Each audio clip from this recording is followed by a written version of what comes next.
Hey, I'm Decathlon Gamer, and welcome back to Pro Cycling Manager 2020. It's Women's Tour. We're on episode 17. We're at our first kind of side quest, just going for a result. We're at the Tour de Ardennes. Last time out, we saw a second place finish by Van der Peet on a punchy stage number 2.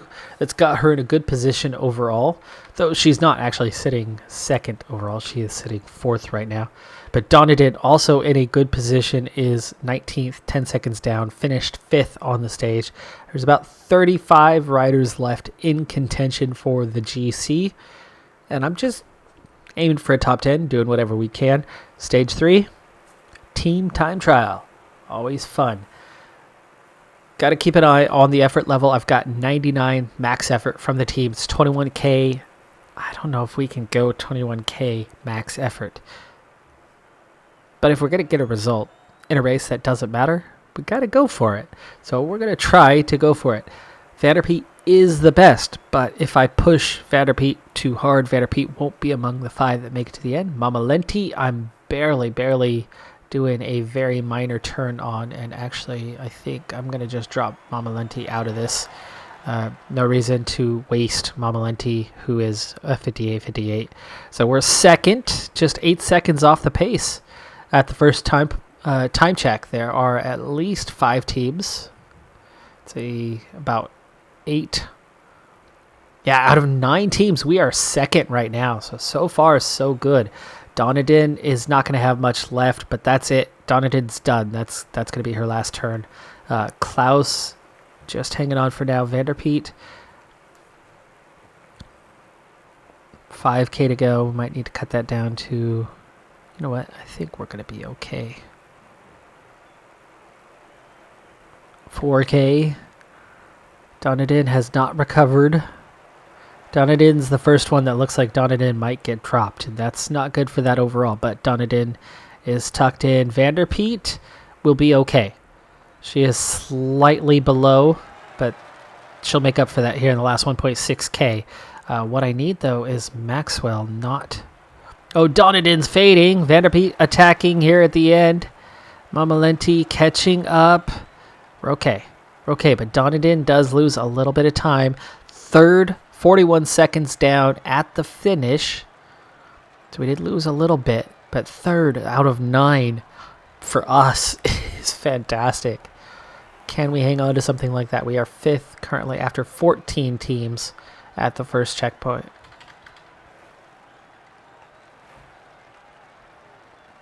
There already is that 5th, now 6th, so we're not quite as strong as we were. But still, we're in the top half, and we're not far off the pace of Gusto Step. 7th as a team, 41 seconds down. Again, is better than average. Top half. Not a lot of time lost there, but it is some time, so it's going to be really hard to maintain a top 10 right now. But remember, there was 36 riders left in contention, so we're not going to be 30th or something. We're just sliding down a bit. General classification does see us outside of the top 10 right now. I would imagine we're top 15 with another punchy stage to go. As for the time, Ardennes, 59. Yikes, that's 18 seconds down. That did not look like where she was. 11th. 1 second behind a top 10 placing. 1 second behind. Wow. Okay. Doesn't actually matter 10th or 11th here because the sponsor is not involved in this. Just personal pride. 11th is still pretty good. Final stage. 5 off the front. Till a moment ago, there was 5 off the rear. 50K to go. And we sit 11th overall. I was hoping sprint point we might have a chance to steal a second or 2 there. So far, it's not looking like that's going to be an opportunity. It's still 2 minutes to the break. And with just 11K to go, we're just not going to make it. Klaus, first one dropped from the team. Peloton? Damage is being done. It's up-tempo. And that's what I want. That is exactly what I want. Main reason? There's only one little punchy part to the finish. I'd love to see one of those top 10 riders get dropped. So it's going to have to be difficult. And you can see at the moment we're suddenly down to about 25 riders, at least as it yo-yos. But that's because there are riders that are going backwards. 2K away, still no chance for a top 3, so it's got to come on the finish line. We've got to have somebody either dropped or we've got to finish top 3. More likely it's drop somebody that's going to be effective for us. There's a gentle uphill.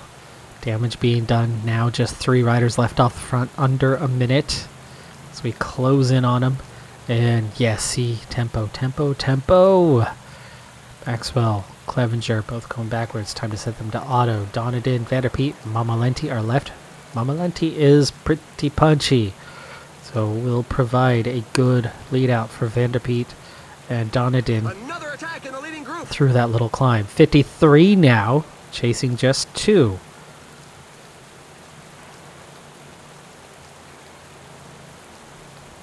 Gap behind is growing, not shrinking. It's holding kind of steady, but 4.7K, 15K overall.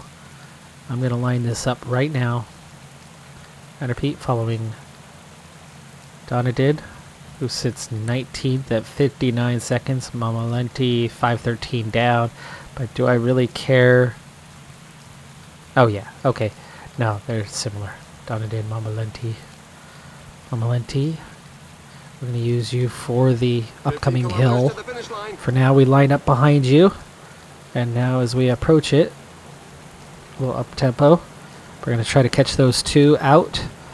And we're essentially going to attack this thing and try to split this field. Here we go. Oh, last breakaway rider just peeled right in front of us. 1.6K to the top. A team leader is falling behind. 1.2K to the top. Riding hard. We'll get a little bit of red bar back. 99 now for Mamalenti. Didn't split anybody off. We could attack the descent. No, it's still 10K. It's still 10K. I don't think attacking the descent is going to do much good. There is the split I've been looking for. But it's under 10K to go. It is a punchy stage, though. It is a punchy stage. So maybe, just maybe, Mamalenti can keep this up. We can keep this split. And we might see a gap still to the finish. Mamalenti going full gas on the front. Donadin saving herself for those last few kilometers and sprint lead out. 33-second gap. It's coming down. Okay, Donadin, not 99. We got a 95 going here. Mamalenti's done. 3.3K. Vanderpeet ready for the finish. Prime spot. I don't know if a top 3 is going to be possible. 2K to go. 1.7. 1.3 sprint coming out. And we set up Vanderpeet for the finish. Can we get top 3? Not fast enough. Not fast enough. Please keep the split. Please keep the split. All I need is one rider.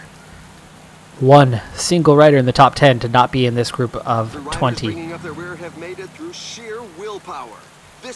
40 seconds before they cross the line. That should hold. Should hold. 13th and 14th is all we managed because we're just not fast enough. But we did the damage. We split the groups. Please give me the reward. We deserve it. We earned it. No gap. First gap given after 31, even though there was 40 seconds between the groups. There is a gap. Will it affect? It does! Yes! One single rider has lost time, even with the second group getting same time. It was enough. Donadin even climbs to 16th. Okay, top 10. Little achievement. Feels good, though. Feels good. Hard earned. I'm not sure we're going to get any recognition for it. It's just a little personal pride. Yeah, nothing. No recognition at all. All right, well, next up for us is the Tour de Grande, and I think this is a stage win necessary, and that's a tall order for us. We got one shock win last season. We earned one well-earned win this season. I think that's all I have. Is it not? 2. We have 2 wins this season. It's possible. It's possible. Super Prestige or not last. This is all we managed last season. We're well above that now. 327. It's a good year. 80 points a year ago, 320 this year. It's a good jump. And it's only April. It's only April. There's plenty of season left. So yes, we have improved a lot, but still work to do. Still have not guaranteed that we are going to make this mark. 3 small objectives to go. Let's start working on the first. Donadan is a new gen rider with very high potential, and we have a good one on our hands. But she just made the biggest level up I have ever seen. She went from a 68 to a 71 in a single level up. That is huge. District reputation now. That's, I think, our first rider to have any sort of reputation. 67 mountains, 69 hills. She was already pretty punchy, but a lot more now. 63 sprint, 69 acceleration, 69 downhill, 70 stamina, 75 recovery. Wow. What progress in just a single level up. I mean, that is a lot. Look at that. I mean, she leveled up 2 months ago for one thing. So since January, she's leveled up twice. She's very, very early in that leveling up career where level ups are very tightly packed. We've hit the 1st of May, so we're entering the dossier period. I have 4 expiring contracts, all original team members. Moak, DeWitt, O'Neill, Taparez. All 4 riders. Very low potential or medium potential, but all 4 are so low compared to everybody else in the field that there's no sense wasting money re-signing any of them. So that's $10,000 more that goes into the budget. And then realistically, we only have a handful of riders anyway. We have 5 riders at the 3,000 mark. Nobody above that. So $10,000 coming off the books. That leaves us at just $32,500 of what will presumably be about $90,000. Meaning we actually could spend about $60,000 on riders. But there's a couple different ways to go about that. We can pay for a few huge bloated contracts by riders who don't actually want to join us, where we just massively overpay and then hurt our long-term finances, or we still kind of build from the back, carefully, slowly, get what we can, and just have maybe 1 or 2 higher-sized contracts that are a bit bloated, but not overdo it. So I still plan on keeping most of that $60,000 in reserve. Certainly not all, but I want to hang on to a good $30,000 of it. We might spend somewhere between $20,000 and $30,000 for the upcoming season and just push towards that next level and get off this bottom row. We need some reputation, and it does take better riders to do that. But already this season, we are beginning to build that reputation, at least one bit at a time. First look into the dossiers themselves. As expected, no interest, and the points are absurd for the top riders. They don't want to join us. We're not going to get them to join us. We're not going to convince them. We could pay a 34-year-old Baradeur who's a 75 20 points, and that's about all we can go after. Eugenia Bujak is about the only one who actually would be an okay signing. but she's already 31. She's not going to develop, and it would take almost all of our dossier points to try to go after a rider like that. Christy Van Haften, 21-year-old Baradeur, 12 points, 21 years old. I do like that a little bit better. Actually, compared to what we have, she is a decent all-around rider. So how far down? There's our first rider in the 15 to 30 range. 23-year-old sprinter Megan Jastrab. Who did we target her last season?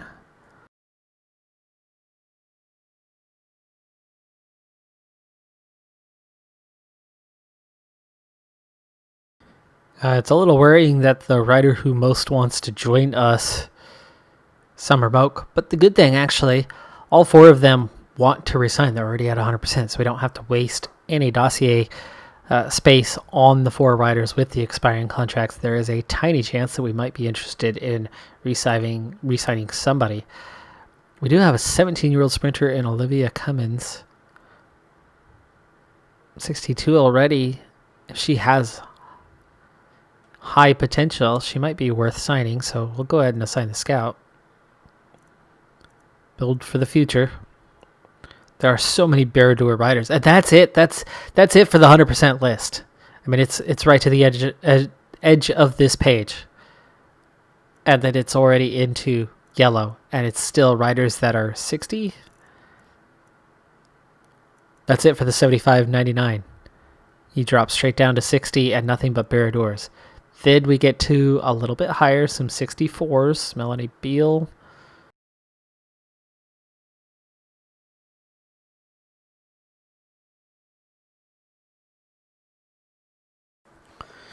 All right, so a little bit of a 2 up, 2 down on our choices for the dossier period. So Megan Jastrab, big target, a 70 overall, 12 points, has a tiny bit of interest. My Sabai is a Baradeur technically, but she's a climber. She's a 70 mountain, 68 resistance, new gen, 19 years old. She's got to be just at the start of her development. So even if she is low potential, she's going to be pretty good compared to a lot of what we have if she becomes cheap. No team, so interest usually rises a lot higher. And then our two lower, a 67, 65, we have another Baradeur, but 64.70 in the sprint category, a 63 time trial, shows that she might be able to do a little bit more. Already has some interest. And then finally, Van Neck, a sprinter, 67 in that category, also just 19. So 4 young riders, hopefully still have some potential, can develop, can be helpful. We'll see what happens with the scout reports, but there's our first 4 targets for the season. It's still not much, but it could and should help us grow a little bit. And then ultimately, we'll have the opportunity with 30 extra points to go after another decent 1 or 2 riders and hopefully get somebody signed that will actually help us. I don't remember if I showed this before, but our frames, we only have 2. There are only 2 frames on the season. One primary frame with a single star for aero, 2 stars for lightness, a half star for comfort. At least it's excellent in reliability and feels very good, but it's not helpful otherwise. And then we have our time trial bike, which was 3-star proficient, but average and mediocre, and nothing else besides the aero. We at least added a half star, as we do have some R&D. My problem with R&D, though, is there's nothing else that I could do. This is it. These have both been upgraded this season. And yes, that was upgraded. We improved, I think, the feeling on it. From good to very good. Otherwise, it was identical. And both of these bikes were new in 2020, and therefore we could only do minor changes, which is why we're already done with R&D for the year on just the 2nd of May. Our wheels with Shimano are definitely significantly better. Lots of options. Lots of good ones. Hopefully we can stick with Shimano. But the frames, not good. All right, well, we've got 3 sponsor objectives coming up. I know I'm a bit short on this episode right now, but I don't necessarily want to jump into that beforehand.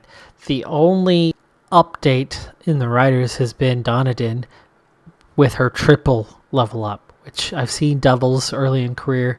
I've never seen a triple before, so that's very exciting that she'd been able to pull that one off. But those last 3 objectives, just a half star on that next one, 3 days, and we've got to try to grab a stage win. The other 2, a little more manageable, though Cascade Cycling Classic is a really tough race. GP Crunch, that's, I think, our best chance of getting a result out of the 3. We've had 2 stage wins this year, but Tour de Garand, I don't know if we're going to be able to get anything there. And Cascade Cycling Classic, last season, what did we do? I think we got 23rd or something like that. We were just inside the top 25 because of how tough it was. I think we could certainly place higher than that this season, but I'm not sure about a top 10. That's it for this one, though. I'm Decathlon Gamer. Thanks for tuning in. Be sure to hit that like button, and I'll see you next time. Have a good one. Be safe out there, and bye for now.